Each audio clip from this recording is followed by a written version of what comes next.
Olá, bom dia. Vamos começar aqui, né, mais um vídeo, né? Então, no último vídeo aqui eu trabalhei com vocês a questão dos domínios morfoclimáticos.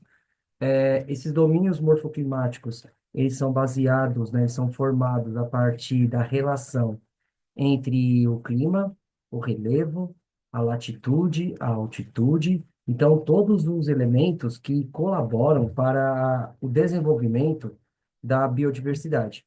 No caso, nós tivemos já dois vídeos. O primeiro vídeo foi sobre o domínio morfoclimático da Amazônia e da Caatinga. O segundo foi sobre morros e mares e o Cerrado.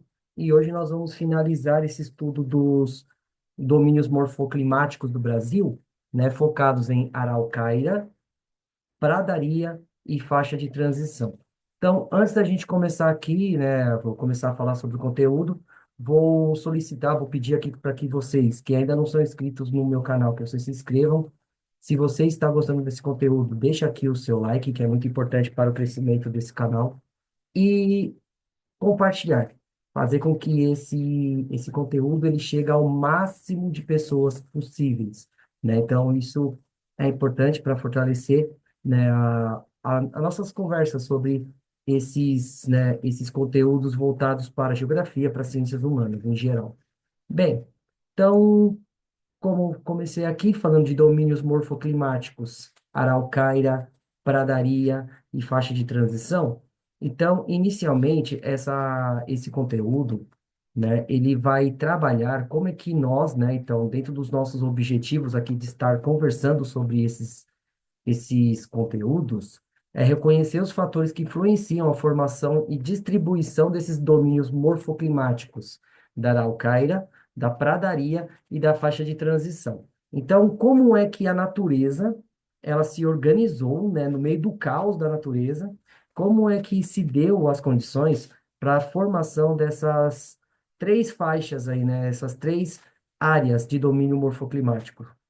Avaliar as consequências das atividades humanas nos domínios morfoclimáticos, mesmo que nós tenhamos uma vida, né, mesmo que nós, a sociedade humana, ela tenha uma vida focada na questão do desenvolvimento sustentável, muitas vezes nós geramos alguns impactos. Então, nós temos que entender e tentar diminuir a proporção desses impactos. Uma coisa é você ter um impacto onde você consegue recuperar isso rapidamente.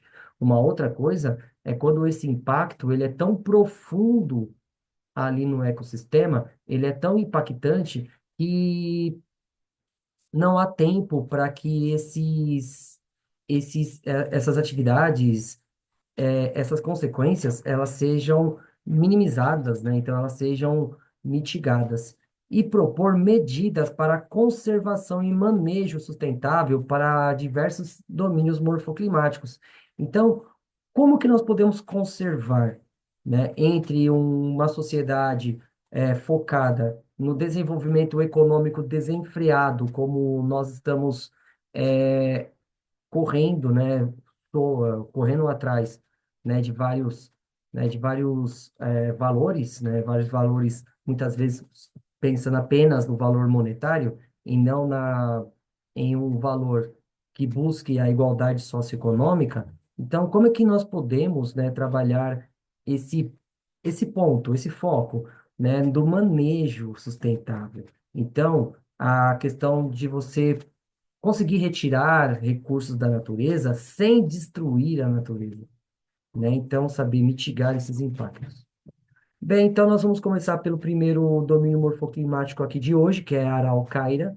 Então, o domínio morfoclimático da Araucária, ela está localizada na região sul do Brasil e parte da região sudeste. No caso, existem alguns bolsões de Araucária, principalmente na região sudoeste do estado de São Paulo, né? Então, nós temos ali, que abrange Santa Catarina, Paraná, Rio Grande do Sul. Além disso, também pode ser encontrado em algumas faixas, pequenas faixinhas, né, em São Paulo, no Rio e em Minas Gerais. Então, essa mata, esse domínio morfoclimático, ele ganha esse nome por conta de uma planta típica ali da região, uma árvore forte, uma árvore resistente. que é a araucária, né? Que é, conhecido os pinheiros da América do Sul. Então, o clima ele é subtropical, possuindo um clima onde as quatro estações elas são bem definidas, né?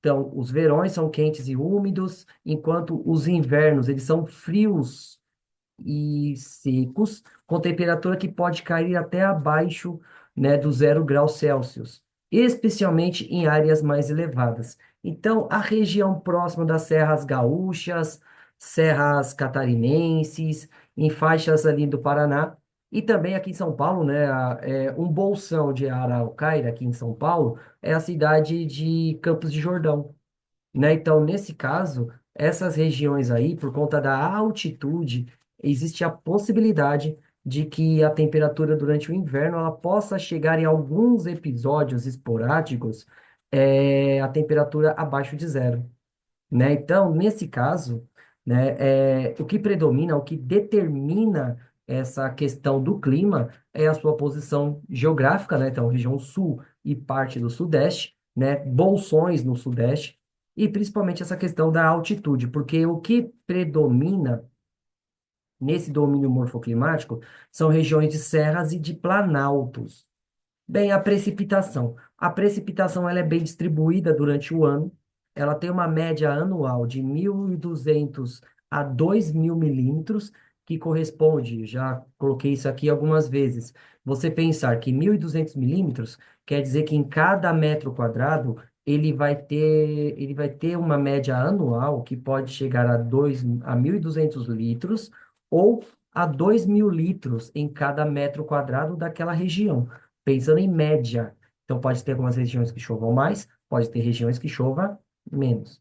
Bem, então a mata de araucária, que é essa árvore nativa da América do Sul, né, que ela gera, né? É uma floresta, né, bem robusta. É uma floresta que, por conta da sua folha, né, da forma como essa planta ela se desenvolveu, ela pode resistir a temperaturas baixas, né, como os pinheiros, né, do hemisfério norte, né? Então, a mata de araucária, ela é os pinheiros, né, da América do Sul. Então, é uma floresta de ambrófilas mistas. Então, a araucária, ela é angustifolia, né, que são plantas que elas vão, né, ter as condições, né, de suportar um clima mais frio.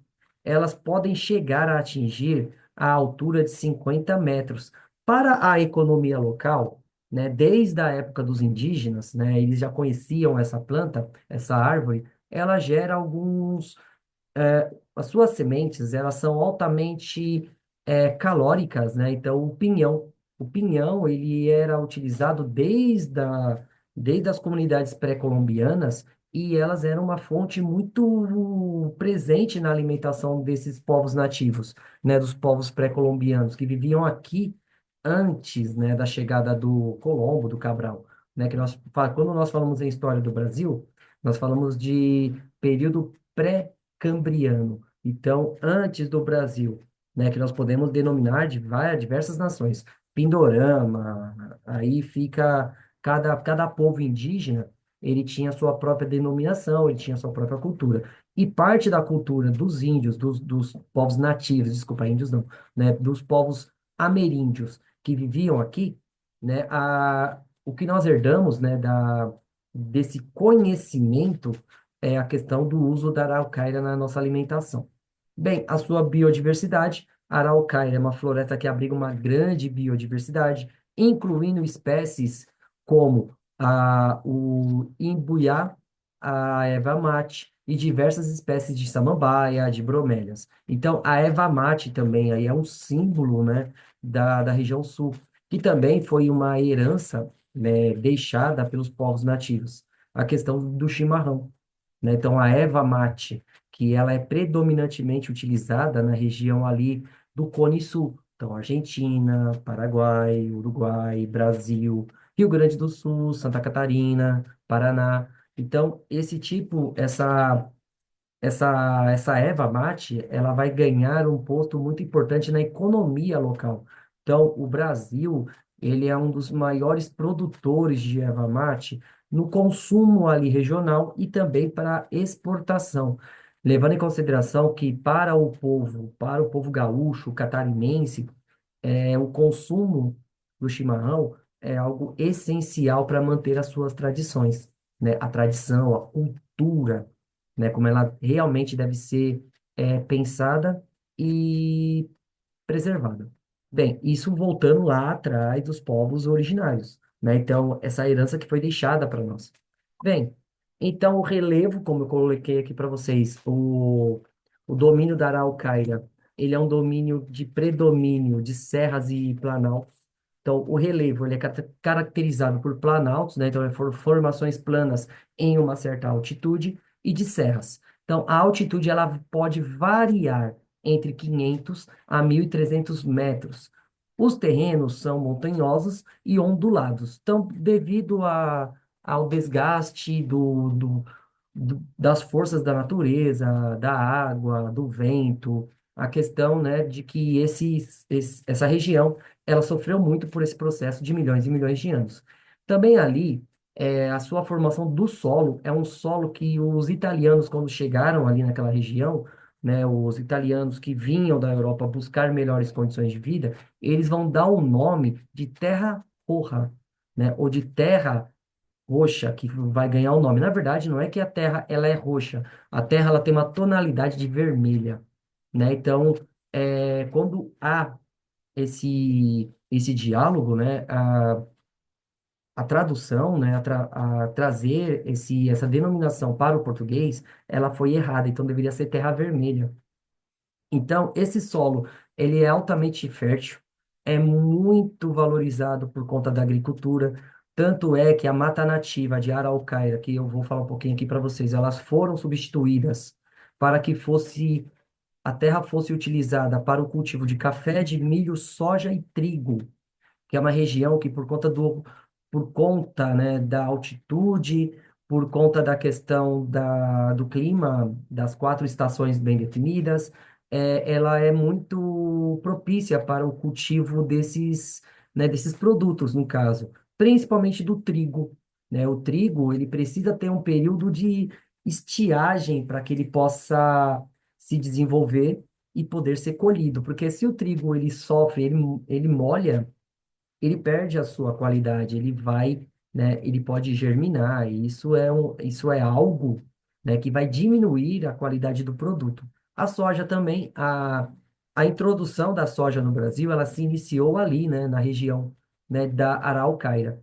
E o café, o milho, né, o café como um dos principais produtos do Brasil até o ano de 1930, né, que com a quebra da a bolsa de valores de Nova York, né, vai causar um impacto econômico global e o café ele vai perdendo força aqui no Brasil, quando Getúlio Vargas ele chega ao poder em 1930.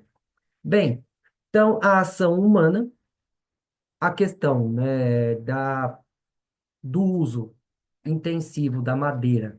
Porque quando os imigrantes chegaram na região da floresta da Araucária, eles utilizaram a madeira presente ali na região para a construção de suas casas como era feito na Europa.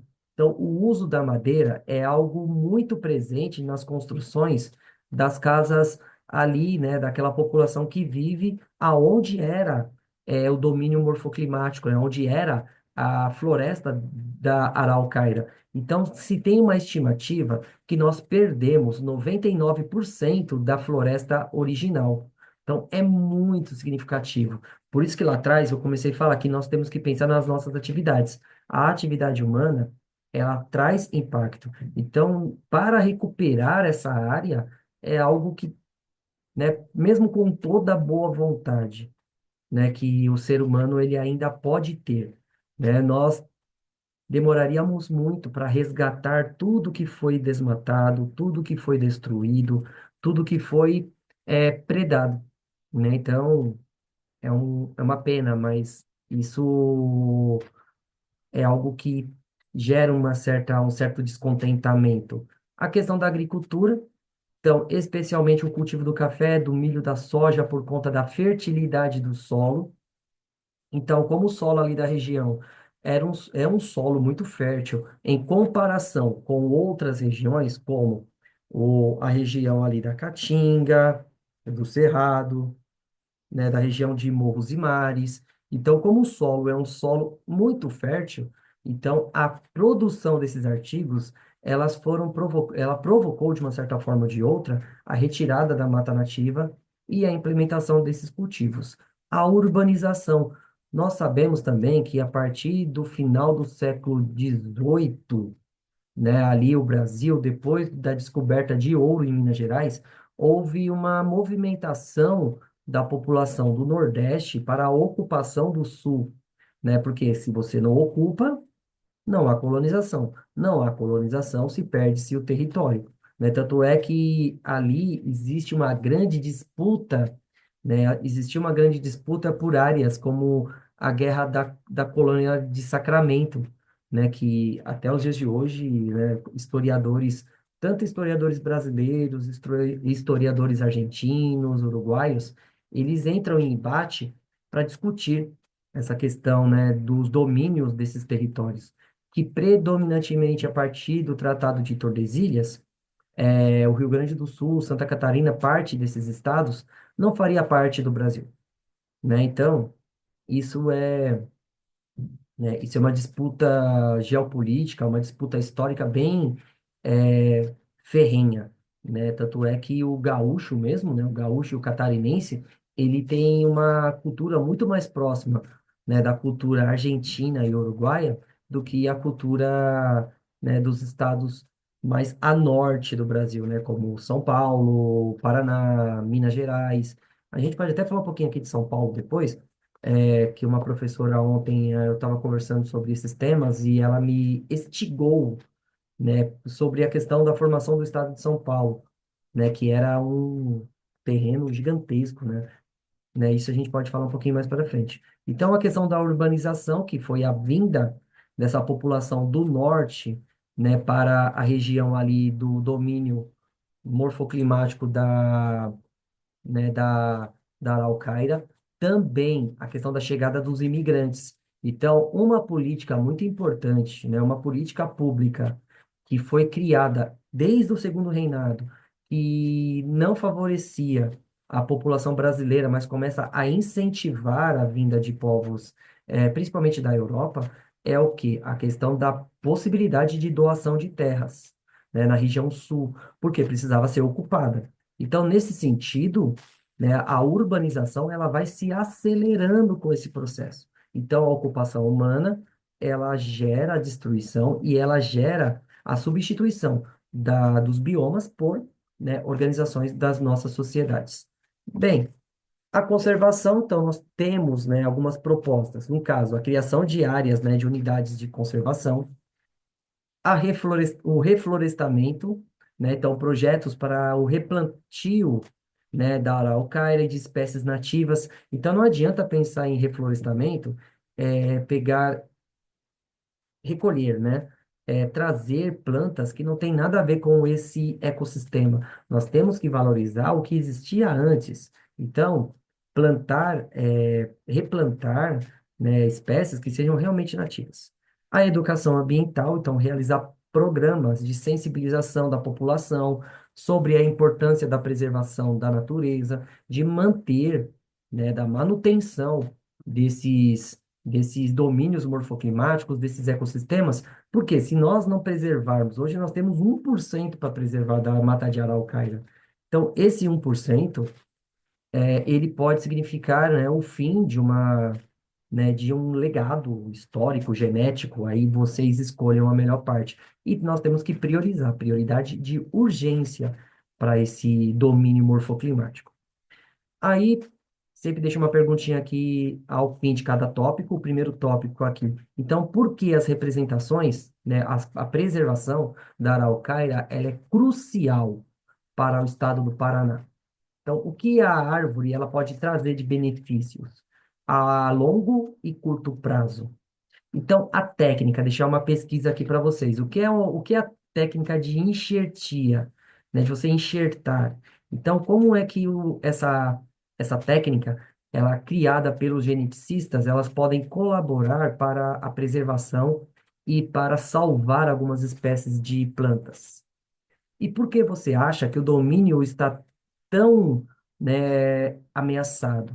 Porque esse domínio, o domínio da araucária, ele hoje ele está gritando por socorro, né? Não é nem pedindo, está gritando, está urrando por socorro. Então, por que que você acha isso?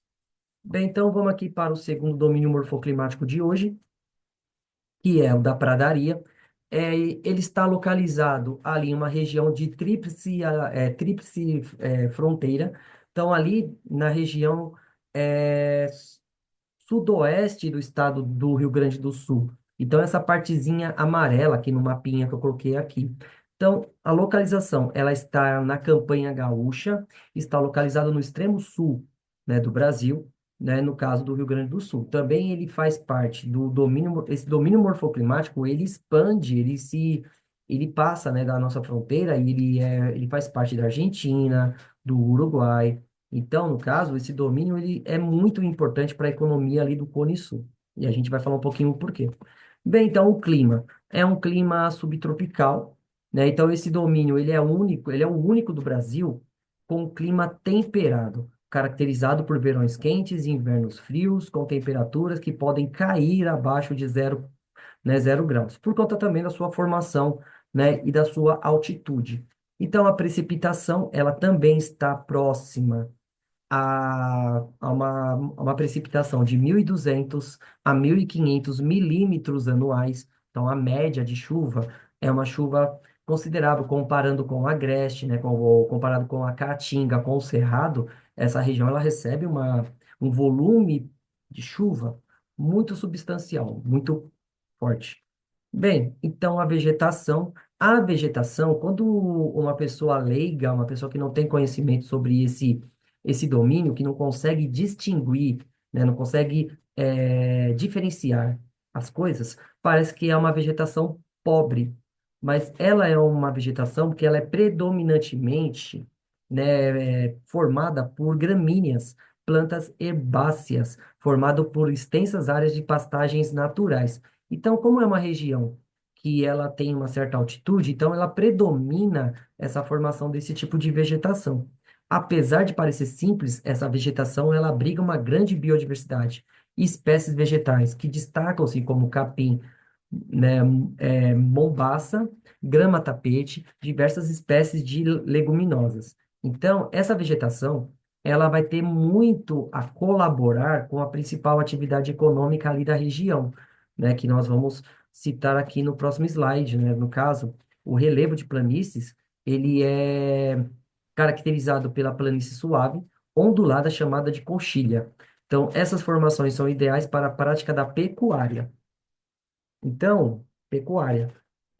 Isso também tem a ver com a questão da descoberta de ouro em Minas Gerais. Então, quando houve a descoberta de ouro em Minas Gerais, uma proposta, uma imposição do governo colonial naquele período, né, foi a transferência da produção de bovinos do interior do Nordeste, da faixa litorânea do Nordeste, para o sul, né? Então, formando uma rede, né, uma rede de comércio, que eram os tropeiros, né? Então, a questão de usar o bovino como alimentação, como força de trabalho.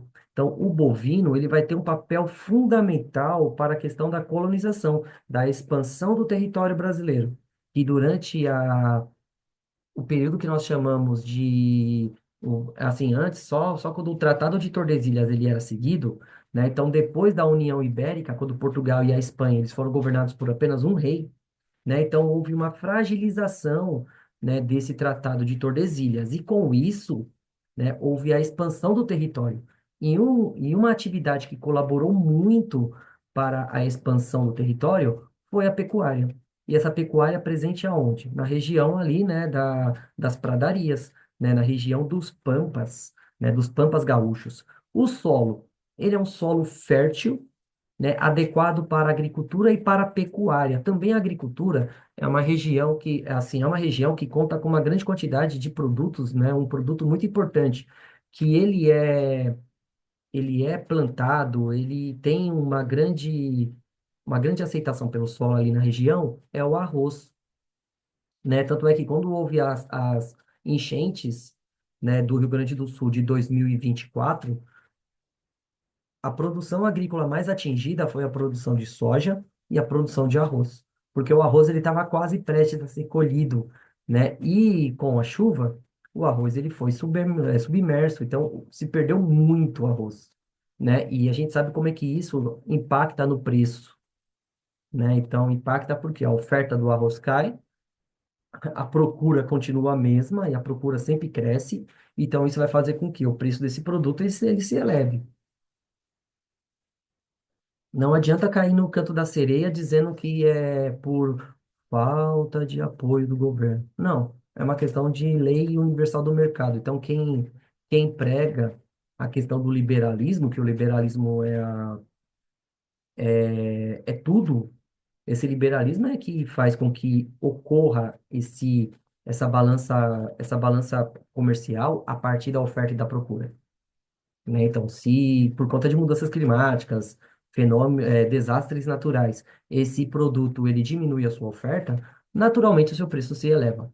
Não tem como fazer outra coisa. Além, né, de que uma das propostas bem questionáveis foi a questão de você zerar o imposto de importação, que gerou descontentamento dos produtores gaúchos, né? Isso também é algo questionável. Bem, então a ação humana, então a pradaria, ela tem o seu uso intensivo, né, pela pecuária, desde o tempo da colonização, que eu já vim conversando com vocês em todos os tópicos aqui desse domínio, a questão da criação de bovinos e ovinos é uma atividade econômica muito importante e predominante ali naquele domínio. No entanto, a expansão agrícola e a urbanização têm causado a degradação dos campos nativos, reduzindo as áreas originais desse domínio. Então, nós, seres humanos, nós estamos ocupando, nós estamos invadindo esses domínios. E quando nós invadimos esses domínios, nós vamos causar isso que vocês estão vendo aí na imagem, né, que é um dos resultados das chuvas, né, de 2024 ali na região dos Pampas, né? Então, a destruição, né, que ocorreu ali em 2024, ele é por conta dessa ocupação, das mudanças climáticas, da questão da hipermeabilização do solo, que também é um problema, a gente sofre muito isso aqui em São Paulo, né, a questão de você usar materiais que impeçam a absorção da água pelo solo, a vegetação, quando nós retiramos uma vegetação nativa, ou quando essa área não há vegetação, não há possibilidade de absorção dessa água. Tanto é que uma árvore, quando ela está sofrendo os efeitos de uma chuva, ela pode chegar a dobrar o seu peso, por conta da capacidade de absorção de água. Então, isso explica por que muitas árvores elas caem durante a chuva, né? Eu sei que eu misturo muitas coisas, mas tem que ter alguma explicação bem forte, né? Bem embasada. Bem, então a conservação, né? Aqui é um animalzinho muito importante ali na região que é a cotia, que é um tipo de roedor que vive nas pradarias. Então, é a criação de áreas protegidas, né, para a preservação da flora e da fauna, né? Os animais que viviam anteriormente, eles têm o direito de ter também o seu direito a viver. Os manejos sustentáveis, então, criar uma situação onde a agricultura e a pecuária, ela tenha um mínimo de impacto possível no ambiente, né? Então, pensar em pesquisas, em estudos, em propostas que seja minimizado esses impactos. E tudo começa na educação. Criar programas, né, ambientais de sensibilização, de conscientização da população e a importância de sua preservação. Então, tudo começa com a educação. E, né, as nossas perguntinhas aqui também, depois que terminou esse domínio. Então, quais são as principais características dos domínios da pradaria em termos de vegetação e relevo? Então, quais são as principais características? Eu bato o olho, eu sei que eu pego uma foto, eu olho essa foto, eu sei que é da pradaria. Então, quais são as principais ameaças ao equilíbrio ecológico do domínio da pradaria? Então, o que está causando, né, esse perigo, né, esse perigo de que esse domínio ele venha a ser extinto. Então, por que é importante criar novas áreas de preservação do domínio da pradaria e quais medidas podem ser tomadas para proteger esses domínios?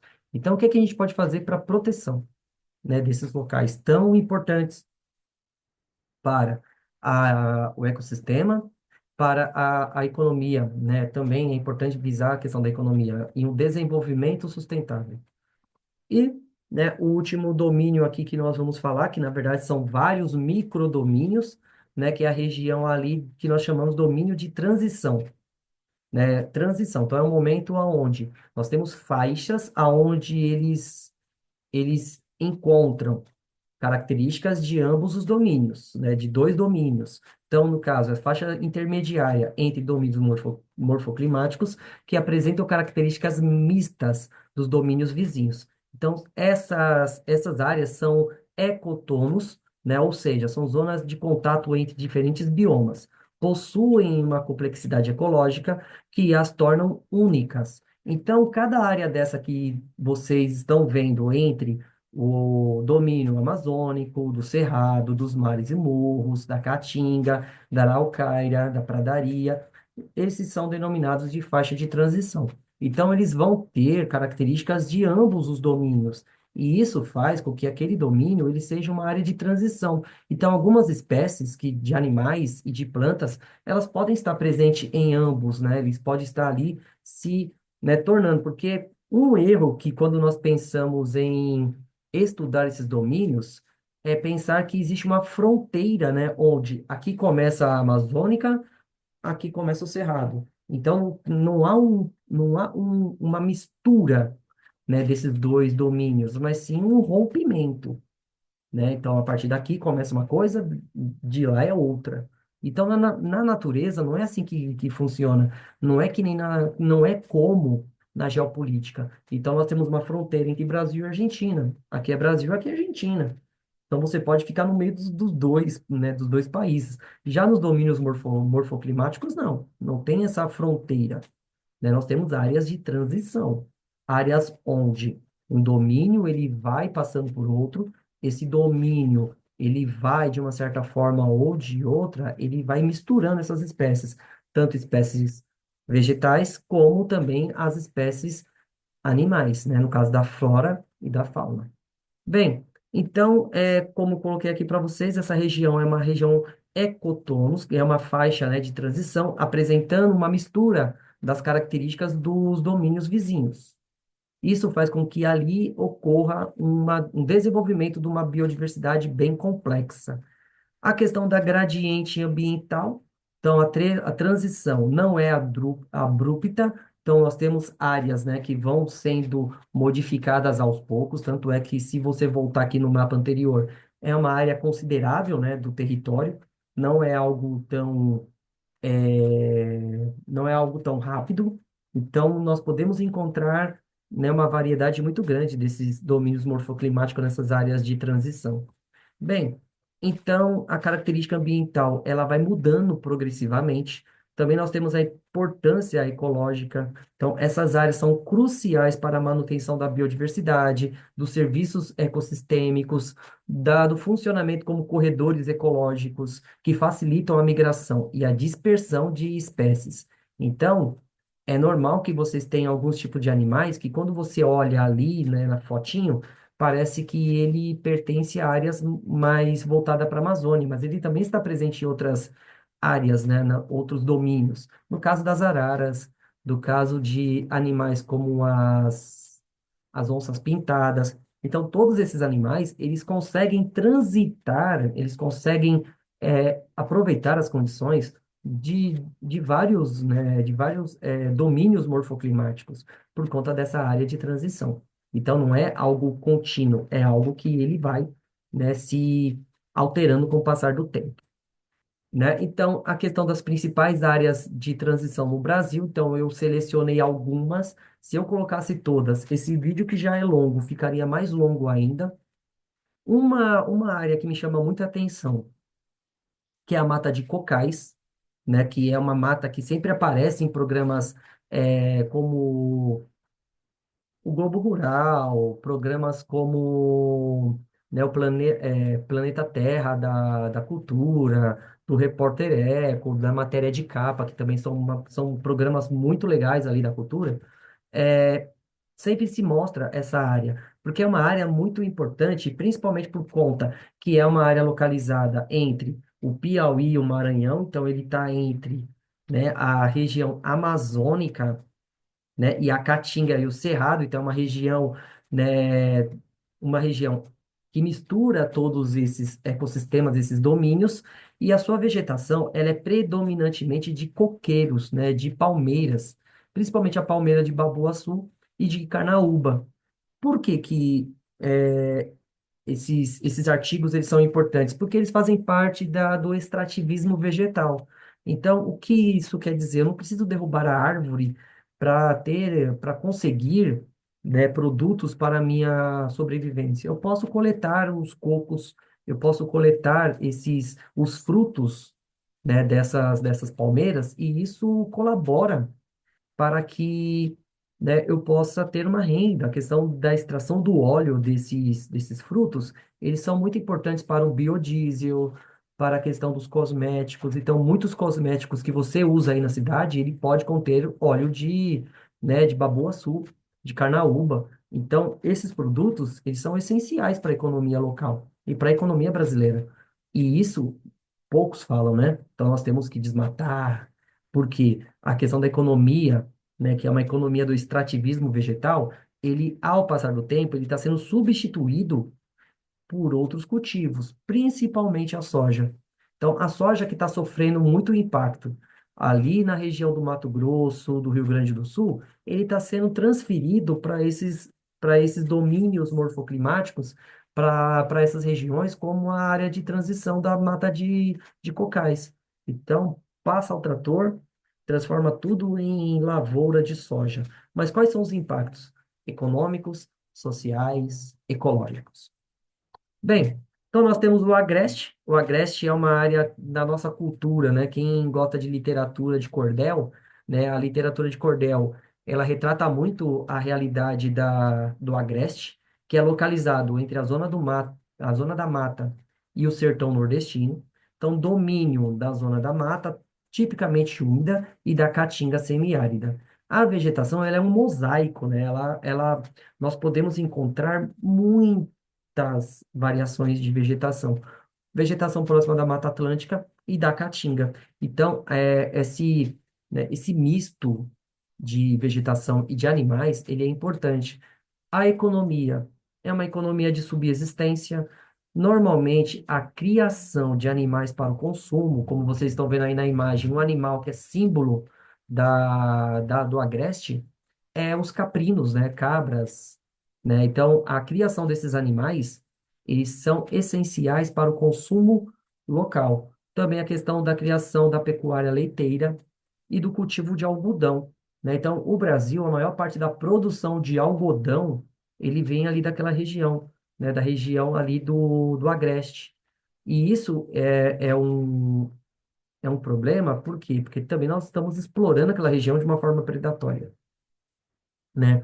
Diminuindo a importância da cultura local, né? Então, não utilizando os recursos naturais que são, originários dali para a introdução de outros recursos que não são tão é, ecológicos, né? Que faz com que o sistema da biodiversidade ele se altere, né? E nós temos o complexo do Pantanal, que é um dos complexos mais importantes do nosso bioma, do nosso país. Que quando você pensa em Pantanal, a primeira coisa que nós temos na nossa cabeça é aquela área alagada, né? O Pantanal é uma área de planície alagada. Então, nesse caso, ele está localizado no estado do Mato Grosso, no Mato Grosso do Sul, e ele se expande também para fora do Brasil. Há também uma porção do Pantanal que ele fica dentro do Paraguai, né? Tanto é que quando ocorreu a Guerra do Paraguai entre Brasil, Argentina, Uruguai contra o Paraguai, né, a região que os paraguaios eles tentaram conquistar foi o Mato Grosso, né, que até então era um estado grandão, um estado único, né, que foi dividido depois. Bem, Então, o domínio ele é vizinho ao domínio do Cerrado e da Amazônia, por isso essa característica úmida e de temperatura quente, de temperatura alta, de temperatura equatorial. A vegetação é uma vegetação diversa, incluindo, né, a floresta do Cerrado e campos de áreas alagadas. Tanto é que o Pantanal, ela é a maior planície alagada do planeta, né? Então, quando nós alteramos esse domínio morfoclimático, nós alteramos muito além, né, desse domínio. Nós alteramos também a capacidade de chuvas em várias regiões ali do Cone Sul, né? Porque parte dessa chuva ela depende também do Pantanal. Então, esse ecossistema ele está sendo devastado, ele está sendo destruído ano a ano. Então, a questão da economia, a economia ela é predominantemente agrária, né? Então, nós temos também o extrativismo, mas é muito pequeno. Hoje em dia nós temos uma pecuária extensiva, nós temos atividades de extrativismo vegetal e nós temos principalmente o ecoturismo, que não é tão ecoturismo assim, né? Porque lidar com a educação com as pessoas é muito complicado. Então, quando você faz alguma atividade de ecoturismo, vocês podem perceber que por onde o homem passa, ele deixa um rastro, né? Então, um tempo atrás, eu fui em um parque, né? Acho que é um parque aquático aqui perto de São Paulo, e nós entramos numa pequena gruta que o parque ele considera como uma atração. E uma das coisas que me assustou, que quando eu olhei uma parte que era que as rochas elas quebraram e ela formou um certo declive, um certo buraco ali, quando eu olhei para dentro daquele buraco, eu via muito lixo, latinha de cerveja, latinha de refrigerante, pacotinho de salgadinho. Então, tudo isso é um problema, né? O ser humano, infelizmente, o ser humano ele precisa repensar o seu papel na natureza, o seu papel dentro desse ecossistema. E quando nós falamos em ecoturismo, não é que todo turista ele seja porco, mas o ser humano ele é porco, né? Então é bom que a gente repense essas questões. Bem, a questão dos desafios, que é a questão da expansão agrícola.